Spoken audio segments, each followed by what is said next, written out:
தமிழக வெற்றி கழகம் ஆரம்பிப்பதற்கு முன்பே லியோ வெற்றி விழாவில் ஜவஹர்லால் நேரு ஆடிட்டோரியத்தில் த ஒன்லி ஒன் அல்டர்னேட்டிவ் தமிழகத்தின் நாளைய தீர்ப்பு என்று பிரகடனப்படுத்தியிருந்தேன். சந்திக்க இயலவில்லை. ஓரிரு நாளில் முதல்வரை சந்திப்பேன். அதிகம் பேச விரும்பவில்லை. பொதுச் செயலாளர் மிகவும் சிறப்பாக உரையாற்றினார்கள். தாங்கள் கேட்டிருப்பீர்கள். எனவே நாளைய தமிழகம், இன்றைய தமிழகம் எப்போதும் மிகச்சிறந்த முன்னேற்ற பாதையில் பயணிக்க, ஆண்டாண்டு காலம் வெற்றியை நோக்கி பயணிக்க முதலமைச்சர் ச. ஜோசப் விஜய் அவர்களின் கருத்தை வலுப்படுத்துவேன். நன்றி. இதுக்கப்புறம் இது ஒரு கேள்வி தேவையா?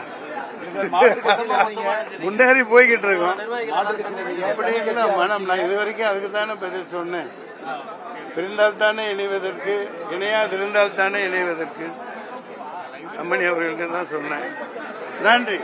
இது நிச்சயமாக மிகப்பெரிய புரட்சி. தமிழக முன்னேற்ற பாதையில் பயணிக்கும். நன்றி, வணக்கம்.